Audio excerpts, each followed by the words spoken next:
Agora, vamos com Yuri Pita, dar uma olhada no que aconteceu, Yuri Pita, o que aconteceu, o Yuri que tá assim, né, bombando agora aqui, agora sim, né, seu novo, que tal, o seu brinquedinho? Ficou bacana, e a casinha de todos nós, né, ficou bonitão, você viu achou? Só, foi destaque na cobertura de vocês, Rafael Colombo se divertiu também aqui na apuração. Se divertiu e se alongou bastante, Rafael, para e tal.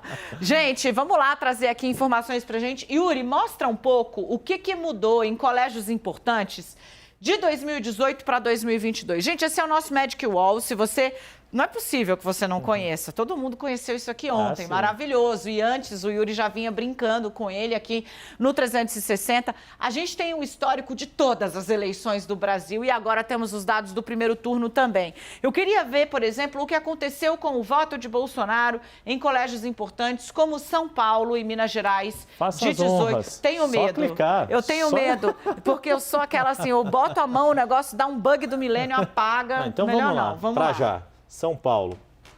Tá aqui, o presidente Jair Bolsonaro conseguiu a maior parte dos votos. A gente estava falando, né, por exemplo, do prefeito de Ribeirão Preto, Duarte Nogueira, do PSDB, declarando esse apoio porque foi votado ali. Mas olha, a gente tem uma diferença razoavelmente estreita, de menos de 7 pontos percentuais entre Jair Bolsonaro e Lula, entre o candidato PL e o candidato PT, e Simone Tebet, do MDB, conseguindo uma votação maior do que ela teve na média nacional. É impressionante que isso aqui as pesquisas já tinham mostrado com muita clareza, né? Exato. A gente não vai anistiar ninguém não, tá? A gente vai falar dos erros também, mas tem acertos e a gente vai pontuando aí como é uma questão também de como ler o instrumento. Agora, para a gente comparar com o que aconteceu em 2018, vamos voltar aqui no nosso ano e, de novo, clicar em São Paulo. A vitória de Jair Bolsonaro foi muito maior em 2018, 53-16. E olha quem estava em terceiro, Ciro Gomes. Ou seja, o que isso nos mostra?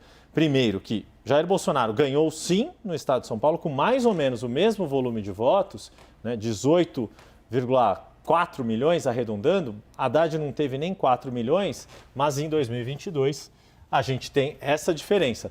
Bolsonaro ainda nessa faixa de 12 milhões de votos, mas Lula chegando a 10 milhões e meio de votos no maior colégio eleitoral do país. E isso se explica, Dani, um pouco do que a gente já mencionou aqui. Lula conseguiu ir bem na região metropolitana de São Paulo, uma região que o PT não ganhava há muito tempo. E vou te mostrar só uma coisa, você me perguntou de São Paulo, mas para a gente já dar um panorama geral. A gente está vendo o mapa azul e vermelho, ou seja, quem ganhou no estado ou foi Bolsonaro ou foi Lula, certo? Isso não acontece desde 2006. 2006 foi a última vez que a gente viu o mapa ser dividido em duas cores. No caso era Lula, ganhando todos esses estados aqui, e aqui era PSDB. Geraldo Alckmin, PSDB, o hoje aliado. O que é curioso, gravem bem a cena agora, 2006. A gente vai pular, faz as contas? 16 anos. Eu aqui não mudou nada.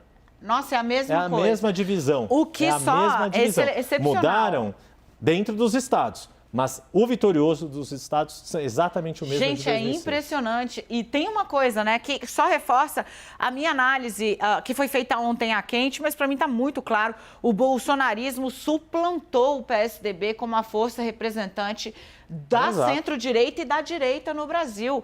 Está mais do que provado. Esse é o mapa de 2022, lá vou eu fazer besteira. Olha em 2006, é a mesma coisa. Que não mudou nada.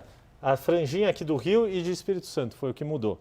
É a mesma coisa. A centro-direita... A divisão é praticamente... inacreditável. A centro-direita, a centro-direita, o bolsonarismo puxou, é deles. É por isso que o PSDB está meio que morrendo por asfixia, né? Está respirando em aparelhos.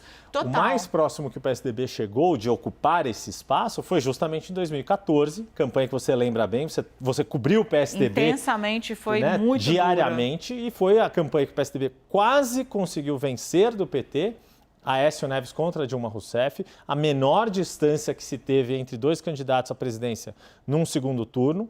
Pode ser que essa marca caia neste ano, pode ser que este ano a decisão seja ainda mais apertada do que foi em 2014, mas essa divisão apenas do país em apenas duas cores não ocorreu Nem em 2018, nem 14, nem 10, nem 2, nem 90, nenhum outro ano. Só em 2006 que a gente consegue já detalhar em Minas Gerais como ficou a votação por município? Mais ou menos. A gente ainda não tem aquela clareza de quais sejam aqui no nosso mapa. Mas, de fato, aquela divisão do norte aqui, mais forte com... Opa, acabei clicando ali sem querer. Mas vamos ver o resultado aqui de Minas 2022. Aquele mapa que a gente já mostrou de outras vezes, a gente ainda não tem tão detalhado. Mas tem uma questão, né? Minas Gerais, dessa vez, Lula ganhou. 2018, a vitória foi de Jair Bolsonaro.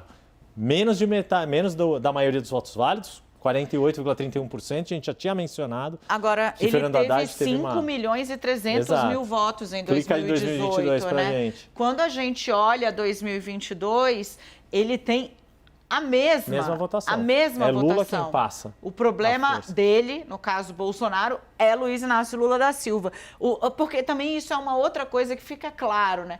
O PT tem um teto mais baixo que o Lula. Sem dúvida o alguma. lulismo é maior do que o petismo, isso está muito claro. E se o PT não conseguir entender isso, a militância do PT não conseguir entender isso... E mais até do que só o lulismo e o petismo. Tem muito de anti-bolsonarismo aí, Total. Que é o que vai tentar fazer para se conseguir, por exemplo, uma parte desses 500 mil votos. Ninguém sabe para onde vão esses 500 mil votos ainda, por exemplo, de Simone Tebet, falando entre os eleitores de Minas Gerais. Ainda tem gente que rejeita os dois, mas rejeita mais um do que o outro? Essa é uma das perguntas que vão ser respondidas pelo segundo turno. Ô Yuri, onde dá para destacar que o bolsonarismo conseguiu um resultado maiúsculo aí, diferente de 2018? Em alguns dos estados em que Bolsonaro já tinha ganhado. Por exemplo, Rondônia. Rondônia, o presidente aumentou a sua votação. Conseguiu emplacar 2 aliados no segundo turno. O governador Marcos Rocha, senador Marcos Rogério. Vai ser a disputa do 2 bolsonarista aliados, Charás, com o mais Marcos, bolsonarista. Exato. Num estado que já era bolsonarista. Foi daquela conta de 2006, foi um dos primeiros estados que deixou de ser pró-PT e passou a ser anti-PT. Que aí houve uma mudança um pouquinho... pequena, porque Bolsonaro já teve uma votação alta, mas subir de 62% para 64% mostra a sua força. Isso é 2018. Isso é 2018. E a gente tem 2022 aqui, Ele conseguiu aumentar. Ele ganhou, inclusive, no bruto dos votos. Exato. Gente, ele ganhou uma musculatura, Foi inclusive, lugares no que teve mais bruto votação. dos votos. Tem as situações de Bolsonaro, por exemplo, aqui no Amapá. Ele não ganhou a corrida no Amapá, mas olha que diferença apertada. 45 a 43. Vamos ver como foi em 2018. Bolsonaro tinha ganhado, mas estava num patamar ali bem acima de Fernando Haddad. Ou seja, teve aquela situação de segurar o seu próprio voto, mas a onda de Lula acabou sendo maior. Vamos ver como foi o Pará, que é um estado que é interessante, porque foi o único estado da região norte que Fernando Haddad ganhou em 2018, como a gente está vendo aqui, e Lula conseguiu manter a sua vitória em 2022. E crescendo bem, mas Jair Bolsonaro continuou num patamar muito elevado. A grande questão para Bolsonaro é que ele é o Nordeste, de fato. E aí, mas o que acontece? A gente pode, depois a gente consegue detalhar com mais calma, mas em algumas cidades da região, alguns estados da região Nordeste, mesmo que Bolsonaro tenha perdido em 2018, ele havia ganhado nas capitais ou nas grandes cidades. A gente mostrou, se não me engano, Rio Grande do Norte, que ele ganhou não só em Natal, como ganhou em Mossoró, uma cidade importante ali da indústria do petróleo. Dessa vez, Lula conseguiu recuperar algumas dessas capitais da região Nordeste que Fernando Haddad vinha perdendo. No caso aqui do Pará, Lula não só ganhou o estado, mas conseguiu recuperar a capital Belém, que em 2018 havia dado vitória a Bolsonaro. Eu estou curiosa para ver os números do Amazonas. Vamos ver aqui rapidinho, porque é o seguinte, né? É outro estado que mudou. É um estado Bolsonaro no qual Lula. as pesquisas internas do Bolsonaro davam mais ou menos isso aqui invertido, e as pesquisas internas de quem estava para o Bolsonaro no Amazonas pegavam a dianteira de Lula. Foi uma dianteira de menos de 7 pontos percentuais, mas ela aconteceu. São cerca de 200 mil votos separando Lula e Bolsonaro no Amazonas. Dá para eu preciso voltar aqui? Não pode clicar em 2018. Eu queria ver direto, ó, como foi. Olha aqui, ó. Agora, é porque Lula conseguiu quase que dobrar aqui, né? Haddad teve 740, Lula teve 1.200.000 votos, né? Se a gente for pensar no agregado do país, Bolsonaro, em 2018, teve mais de 49 milhões de votos, teve pouco menos do que 50 milhões de votos. Não quebrou essa barreira que mencionei contigo ontem, que os dois candidatos tiveram mais de 50 milhões de votos. É a primeira vez que isso acontece no primeiro turno, tamanho da questão.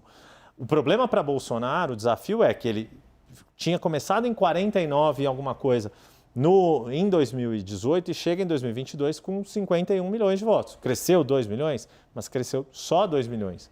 Lula vem de um patamar que é muito maior do que Fernando Haddad o deixou. O deixou com 31 milhões de votos e ele chega com 57 milhões. É um crescimento muito grande e isso, muito fruto da força de Lula em comparação com Fernando Haddad, mas muito fruto também já da reprovação ao governo Jair Bolsonaro, que a gente sabe que é alta, pode se questionar se o número é X ou Y, mas existe, e o próprio presidente, na fala de ontem, reconheceu que existe esse espírito de mudança do que está acontecendo no seu governo, que falta ele mostrar o que fez e dizer que uma eventual mudança para Lula seria pior do que a continuidade dele.